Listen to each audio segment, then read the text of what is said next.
यानंतर एक breaking news समोर येते। छत्रपती संभाजीनगरला सुद्धा अवकाळीनं झोडपून काढलेला आहे। अवकाळी पावसाचा तडाखा बसल्याचं दिसतंय। सलग तिसऱ्या दिवशी जिल्ह्यामध्ये पावसाचा धुमाकूळ पाहायला मिळतोय। तर छत्रपती संभाजीनगर या ठिकाणी मोठ्या प्रमाणामध्ये अवकाळीचा तडाखा बसल्याचं दिसतंय। सलग तिसऱ्या दिवशी जिल्ह्यात पावसाचा धुमाकूळ सुरू आहे।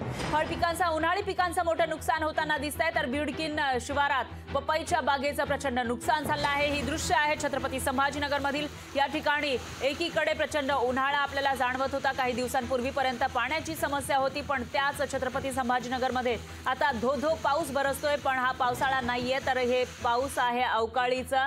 छत्रपती संभाजीनगर शहरासह जिल्ह्यात ग्रामीण भागामध्ये वादळी वाऱ्यासह विजेच्या कडकडाटाचा पाऊस हल्ला आहे। जोरदार तडाखा या ठिकाणी पावसानं दिलाय।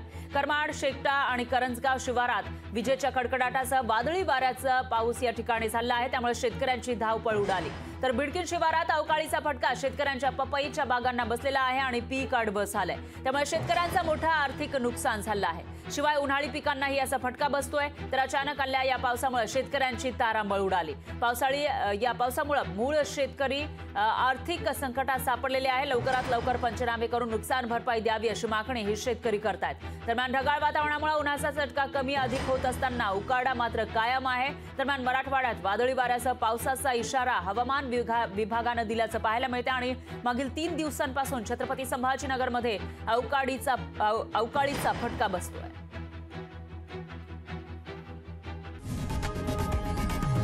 लोकशाही मराठी ऐका, पहा, जागरूक रहा।